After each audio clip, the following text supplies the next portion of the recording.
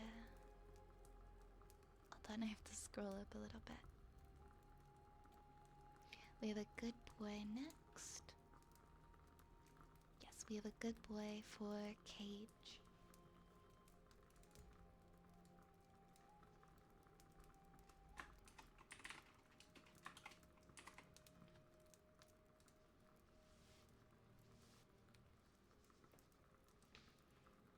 Oops, sorry, I was stretching and my model just kind of left.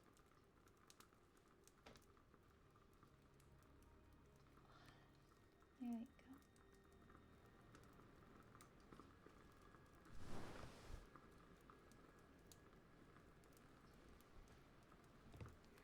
Good boy. Good boy. Good boy, Cage. You are such a good boy. You're a very, very good boy. Good boy. Yes, a very, very good boy, Cage. Good boy. Such a good boy. Yes, a very, very good boy. A very, very, very good boy. Mwah. Yes, you are. You are such a good boy. You are a very, very good boy. Such a good boy. Good boy. Good boy. You are a very, very good boy. Yes, a very good boy. Such a good boy. A very, very good boy. Good boy.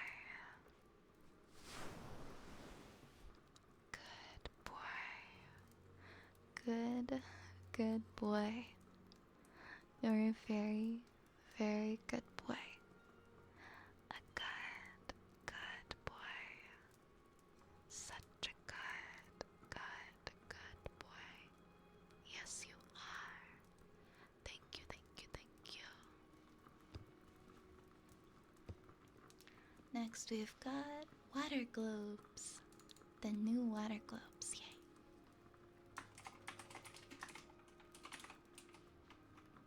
Water globes. Oh, drink. I think I will. Thank you.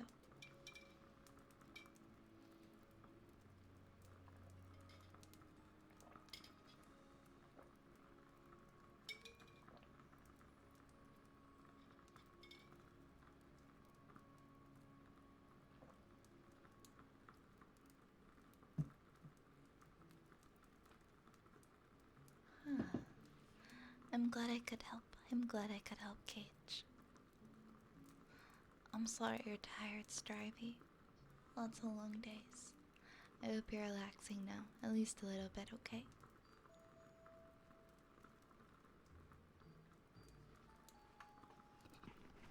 Water clip globs. I always take my windscreen off for them. I'm gonna blow up my candle now.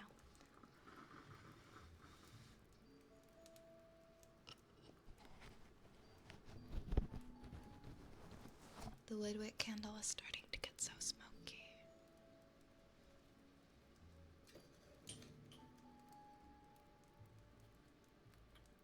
Alright, water globes, water globes.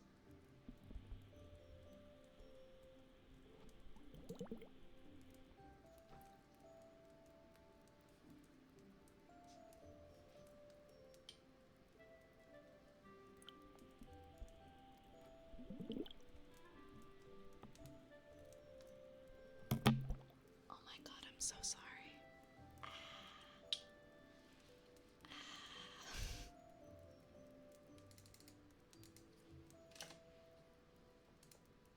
Oops. I'm so shaky today, I'm sorry.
Hi, Golden Dido. What's my besties nuts joke? I told you yesterday already, and it wasn't even my joke. I stole it. It was a joke somebody told me.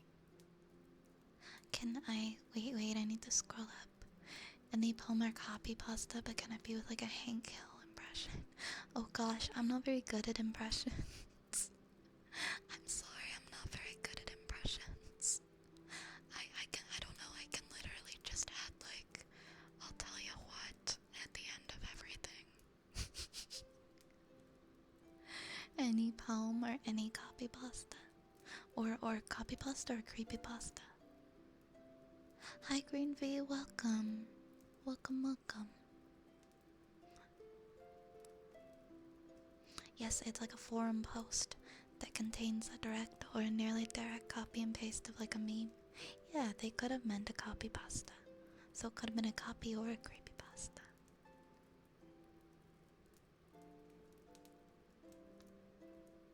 I mean, it's not gonna be very good, but like, I can add a couple things. I can add a couple silly things in. Hi, Go Get a Vegan and Beast Man. Welcome, my friends.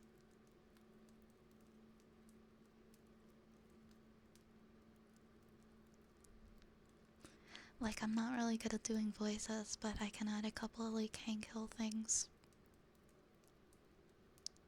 We'll see. Ode to the Cat by Pablo. I got you. Yours will be. Let's see. Thank you for the lyric, Flacco. We've got a wooden frog. We've got your trigger word next, Frank. And then, yeah, actually, yours will be coming up. It'll be coming up pretty soon. Oh, we got a lunch meat redeem. Where are we gonna put lunch meat? Poof. There's lunch meat. Hi, lunch meat. Where's lunch meat gonna go today? I got it. This is where I usually put him.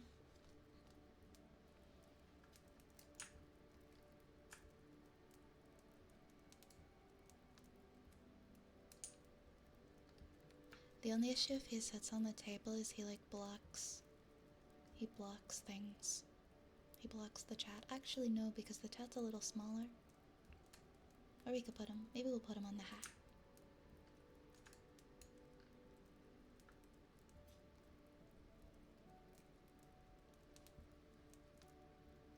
There you go, he can hang on the hat today. There he is. Alright, well next up is Wooden Frog. Wooden Frog.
you guys enjoyed. Oz is here. Welcome, Oz. Welcome, welcome, Oz. How are you doing? How are you doing tonight? Need to remember not to pass out while watching. Are you in a position where you're not allowed to take a nap right now? Because otherwise, take a nap. Why not? Go to sleep. Hi, Midnight. Welcome, welcome, Midnight. Welcome to the apothecary.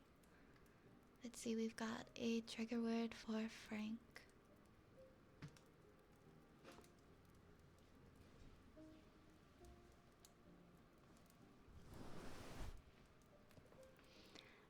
Inspiration. Inspiration. Inspiration.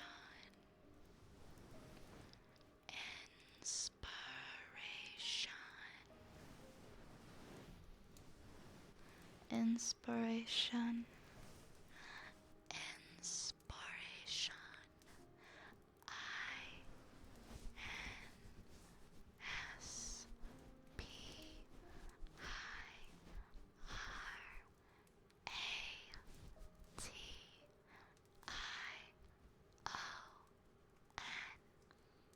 Inspiration. Inspiration. Inspiration. Thank you, thank you, thank you. Alright, what was the poem that Frank wanted? Ode to the Cat by Pablo Neruda. Okay, give me a second here.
And you wanted me to do like a Hank Hill impression while reading the poem? I don't know if I can do a Hank Hill impression. I I don't know if I can do a Hank Hill impression. I can say like Hank Hill-esque things like, I'll tell you what. And that boy ain't right. Whoa. Peggy Hill sucks so much. Yeah, sure, Darkstorm. Go ahead. You can go ahead and redeem that. I'm alright. I'm just starting work. Well, I'm wishing you a good day today at work. I don't know. I'm just gonna insert like silly Hank Hill stuff into this poem. I don't know. I'm sorry, what? Paginald Hill? Did you just call Peggy Paginald? Paginald Hill is an awful person. You can't do this. You can't do this to me right now.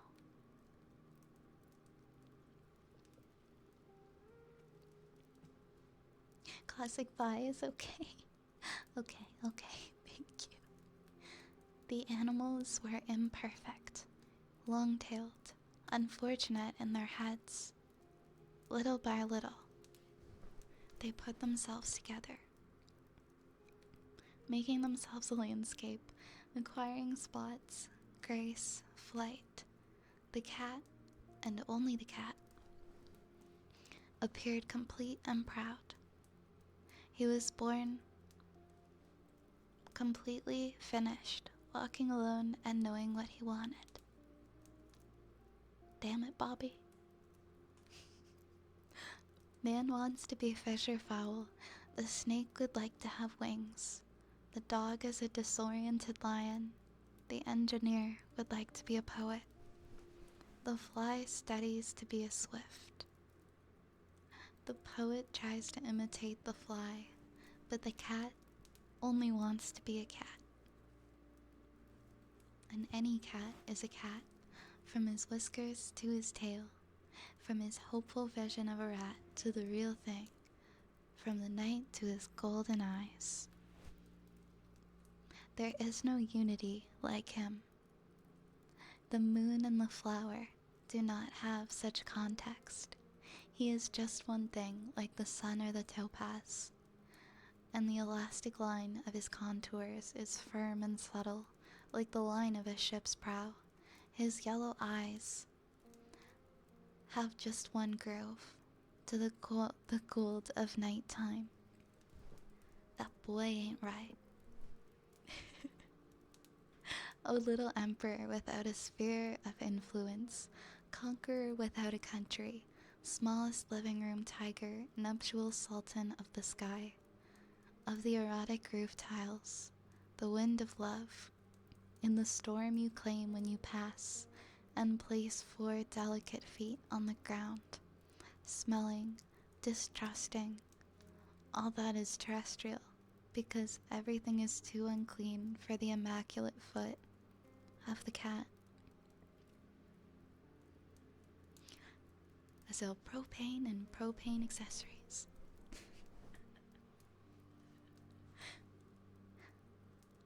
Why would anyone smoke weed when they could just mow a lawn? Oh, independent wild beast of the house, arrogant vestige of the night, lazy, gymnastic, and alien. Very deep cat. Secret policeman of bedrooms, insignia of a disappeared velvet. Surely there is no enigma in your manner. Perhaps you are not a mystery. Everyone knows of you, and you belong to the least mysterious inhabitant.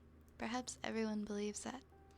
Everyone believes himself the owner, proprietor, uncle of a cat, companion, colleague, disciple, or friend of his cat.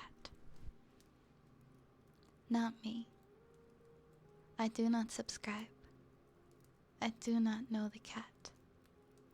I know it all, life in its archipelago, the sea and the incalculable city, botany, the gynicum and its frenzies, the plus and the minus of mathematics, the volcanic frauds of the world, the unreal shell of the crocodile, the unknown goodness of the fireman, the blue atavism of the priest. But I cannot decipher a cat. My reason slips on his indifference. His eyes have golden numbers.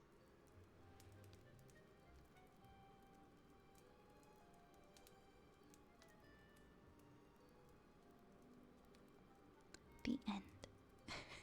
I don't know, do I know any other, what are other Hank Hill quotes? Can't you see you're not making Christianity any better? You're just making rock and roll worse. I don't know.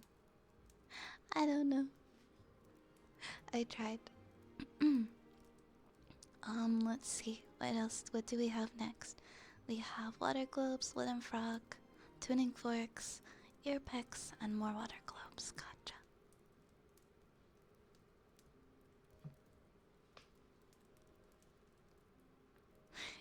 Yeah, that was from a recent episode that I watched of King of the Hill. Oh, did we run out of story redeems for the night? I see. Okay, hold on. I've been on a binge, like I'm almost on season 10. I've just been watching it straight, like every single night, and I'm on season 10 now. I will not stop until I've watched every single episode. I tell you what. Channel points, rewards. Okay, I'll add one more story time redeem so that you can redeem that story, Dark Storm. Because I usually cap it at like 6 within a stream, but I just added another one, so if you refresh, you should be able to do it now, if you'd like. Okay, what do we got next? Alright, we've got water globes for us.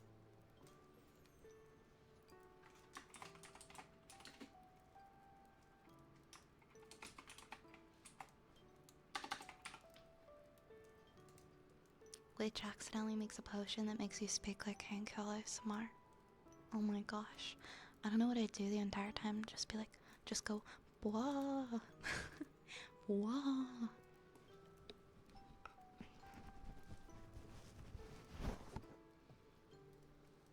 Oh, you did water globes for it. Okay, my bad, my bad. Oops, where am I? Where is my... Hold on.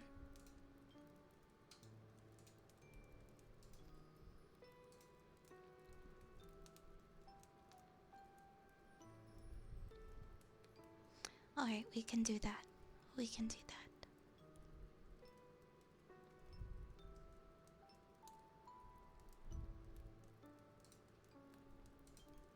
Okay, there we are. There we are. Alright, water globes for Oz next.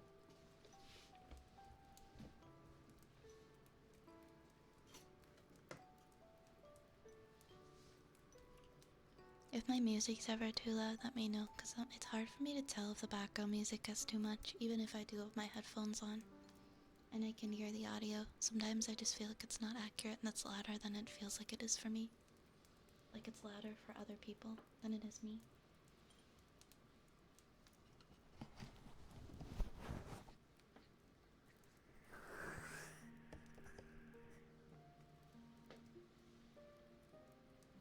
Perfect, perfect.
some wooden frog next.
Good night, Rune. Please take care and have a great rest.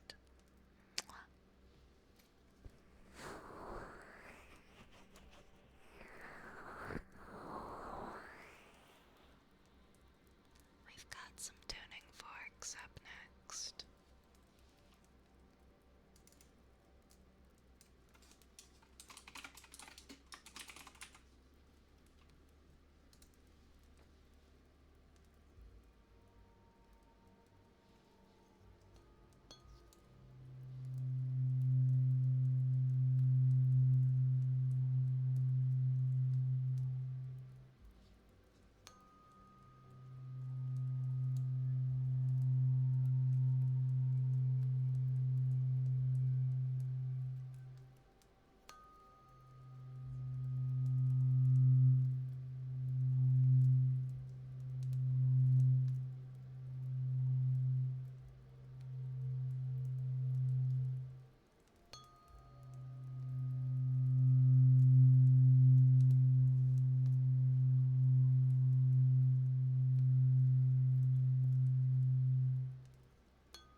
Oh my goodness.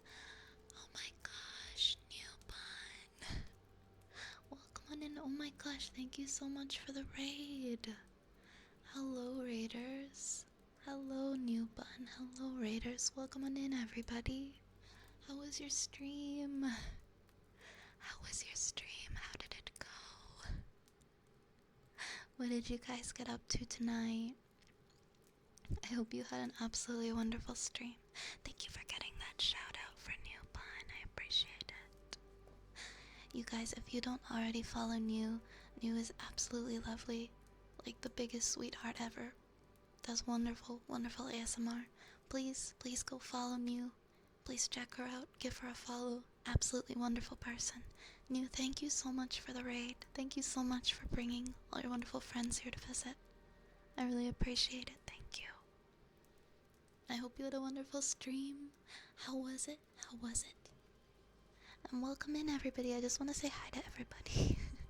I want to say hi to everybody here that is new in chat. Hazra, welcome. And Minor Steve. And Super Science Sora. And the Turtle Boy. And Calciper. Welcome, guys. Burrito rats. I know they look kind of like they're in burritos. Those are actually hands, though. To be more specific, they're your hands. You are actually the one who is holding the rats. Thank you for the follow, Jupiter and Calciper and Key. Thank you, guys. Thank you so much. Hold up, I need a little sip of water. My throat's been kind of dry tonight.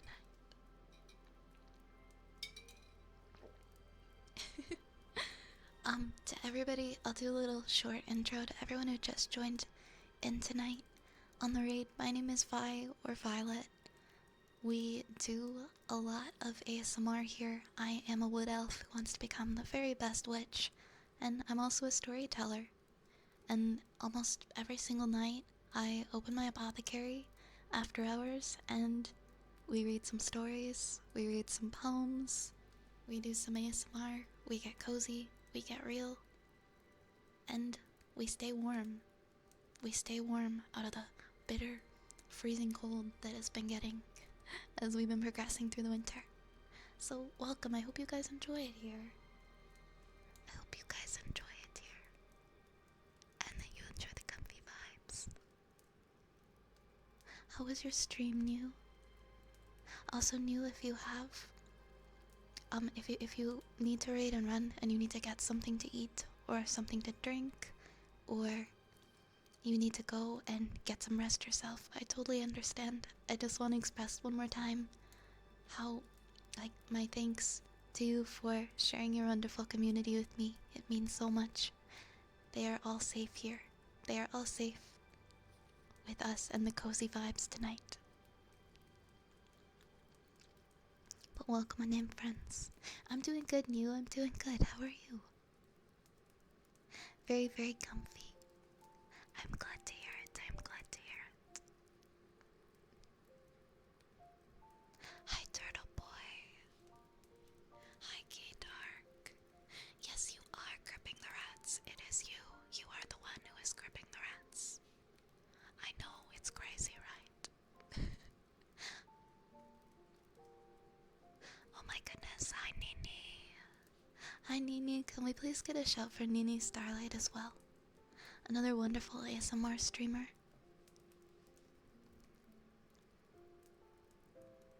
Turtle loving for all. We are very pro rat here, but we're also we are pro very many wonderful animals, like turtles. Is this a rat dance moment? It can be. It can be. You already made me EP, so I'm a lurk right away and probably fall asleep. Well, thank you for the lurk. I hope you have a wonderful rest. I hope you have an absolutely wonderful rest.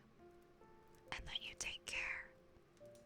You're always welcome to drift off here, if need be.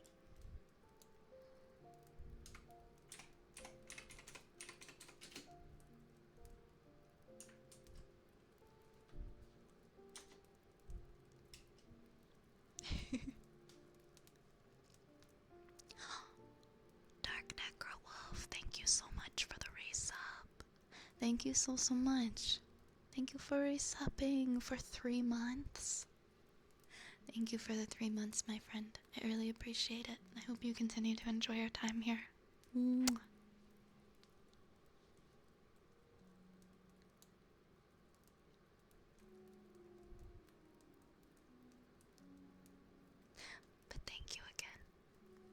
What were we doing?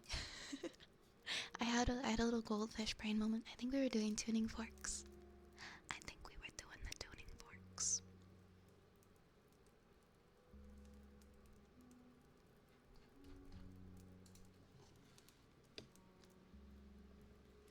But yes, feel free to get cozy, sit back, relax, enjoy the crackling fire and the soothing sounds. And if you need to get to sleep soon, hopefully you will be drifting off very soon. I need a Spider-Man pointing beam right now. I love it.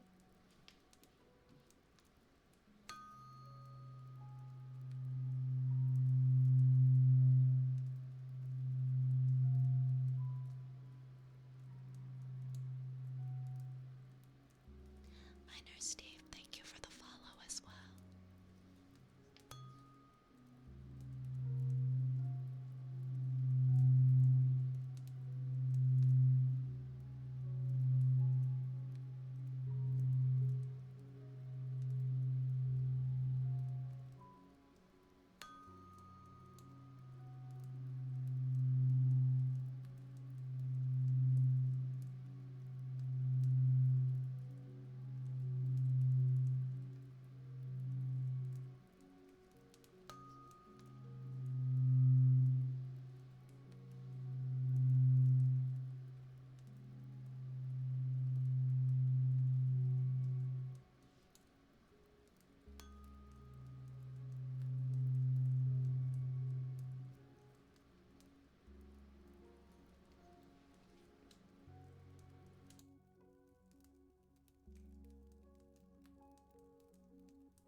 I'm sorry I had to do like the biggest sneeze and I almost did not make it.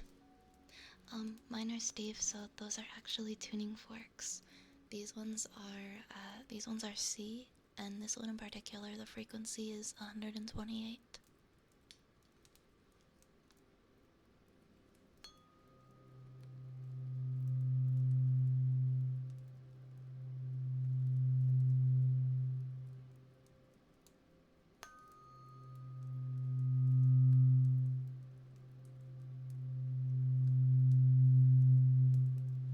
It's like a little vibration on your ears.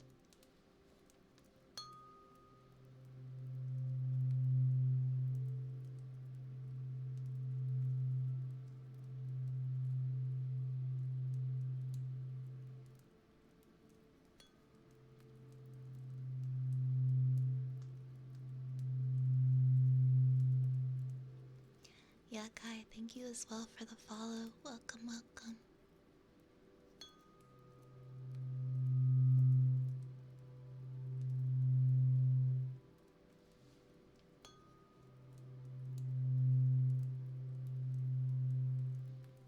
Good night, Dark Necrowolf. Thank you again. You have a good sleep.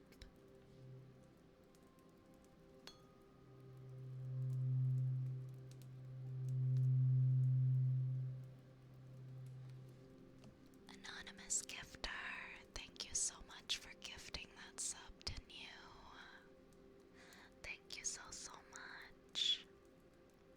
That is really sweet. I appreciate it. Oh my goodness, and one for Nini as well. Thank you so much. Anonymous gifter, you are too kind. Thank you so much for those gifted subs.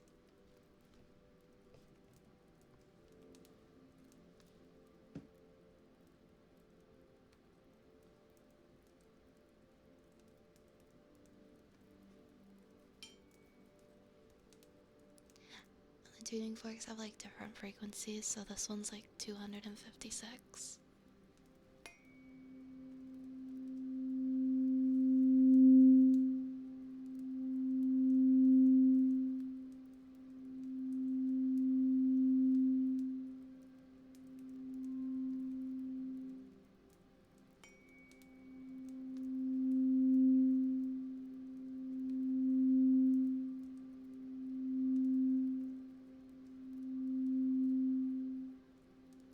Midnight, thank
Good night, Steve. I hope you have sweet dreams, okay? Enjoy your EP sleep.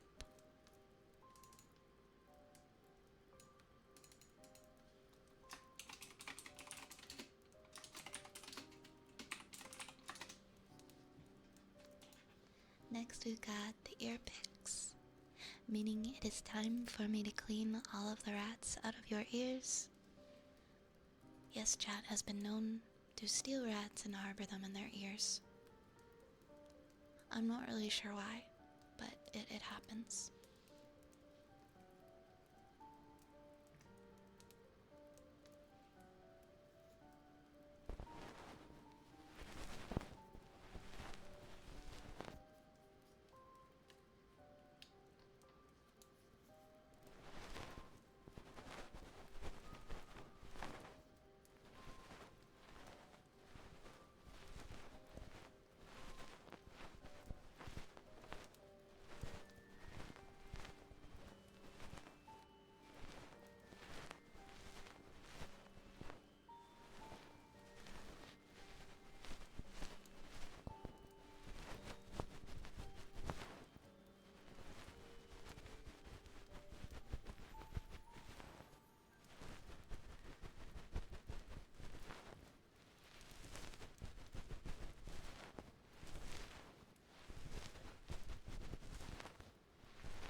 Sweet dreams, Steve.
Nobody was hiding any rats in their ears tonight.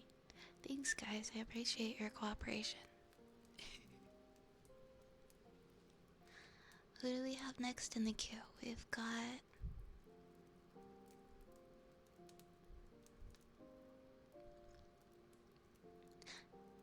Katya, you were hiding rats. You were hiding rats in your ears, and I missed them. Please be very careful. I only have like 10,000 rats. I don't want to miss a single one of them. Alright, next I think we have Darkstorm. We have our last story of the evening, and I believe it's a SCP. Could you paste that link again, Darkstorm? Because I think it might have gotten lost. But Darkstorm, your story is up next.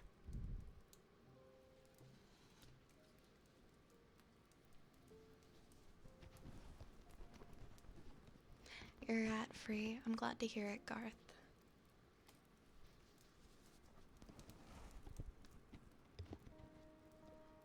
There's not many rules in the apothecary, but possibly the most important one is the rats need to stay here. You can enjoy your stay, but please, please leave the rats behind. They are very helpful. I need them. I need them to get by.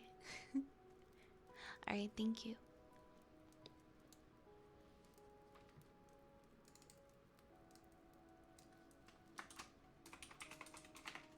Alright, story time. We've got SCP. Oops. 2337.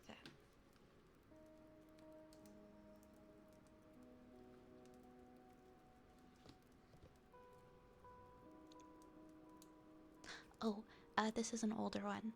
This is from before. This is from, like, I think a little while ago, when I said that I would do one more, and Dark redeemed it earlier. But I lost the link.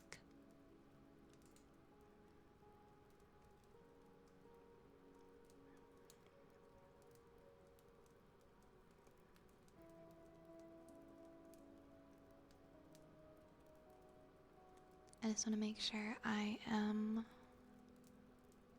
looking at the list right.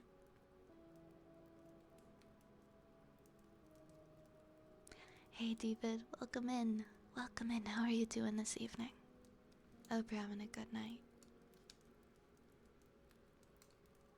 Is this a funny one? It looks like it might be a funny one. Oh my gosh, it's a bird.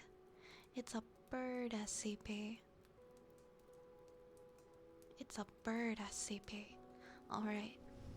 Alright, buckle up. SCP 2337. Object Class Euclid.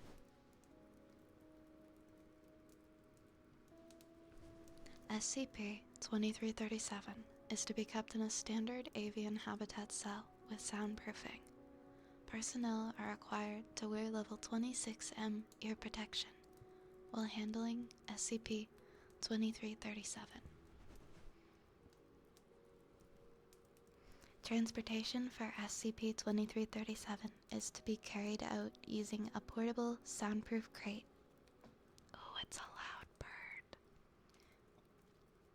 Though SCP-2337 has no need of nutrition, gummy worms are to be provided upon request and not restricted as a reward for good behavior.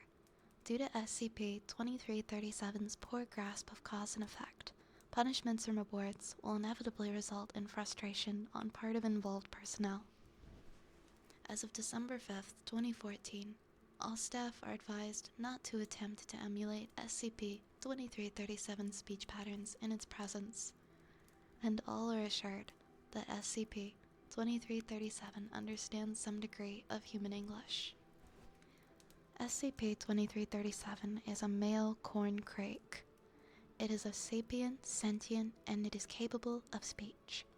All of its vocalizations are extremely loud, with a minimum observed volume of 90 decibels and a maximum of redacted. Though this can and has caused damage to personnel's hearing, 2337 is oblivious of its ability and is generally friendly with Foundation personnel. 2337's vocalizations take the form of a language tangentially related to English. It often appears to be a word salad, but upon closer inspection can have meaning in English through a series of vague innuendos, metaphors, rhyme, and arbitrary insertions of the word cack. As such, SCP-2337 will answer to the name Dr. Spanko.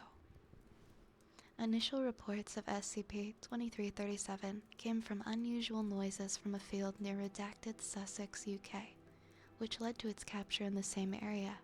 Upon containment, SCP-2337 appeared to take hostile action against Foundation personnel, emitting blasts of noise that ruptured the eardrums of 3 agents. Upon later examination, it was revealed that 2337 was just attempting to make friendly conversation. Since the containment of 2337, several sapient creatures contained by the Foundation have displayed knowledge of its existence, and have expressed interest in a meeting with it. The reason for this has yet to be fully understood, though it's believed that SCP-2337 has some sort of status as an authority figure to several particularly dangerous beings. Keter reclassification has been proposed for this reason, but is currently denied due to 2337's apparent cooperation with the Foundation. And here is a brief little interview with the SCP. Doctor, please state your name for the record.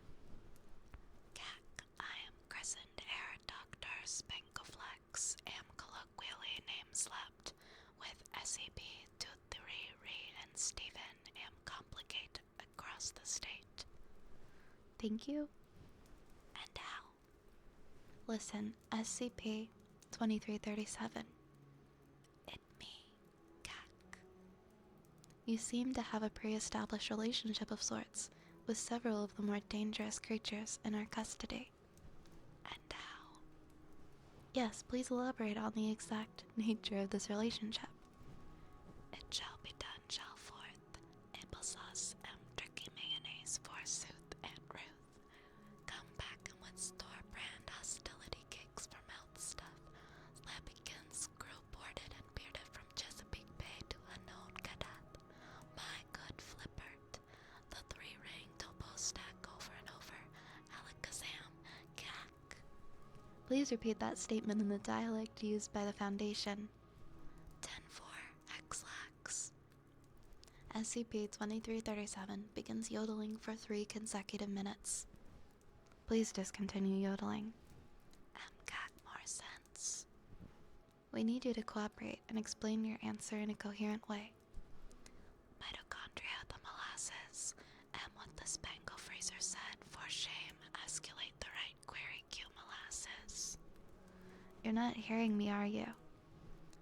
Only with the Nebraska Cack Flip Amigo salad. Cack? Wet ho, eastward bound, profound disappointment. Snackutations, Dr. Spanko. You am authoritator, explainerate. SCP-2337 begins cacking angrily, then proceeds to climb up to the doctor's face and attempt to peck his eyes. SCP-2337 is quickly sedated, and the doctor suffers only minor scratches. This has been noted the only time that it has displayed hostility.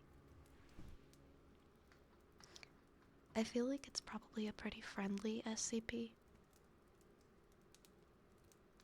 But you just need to wear earmuffs when spending time near it. I think it's pretty cute. I like it. At least according to the picture anyways. Alright, next we have a trigger word for Hattie. Hattie would like the trigger word sleepy.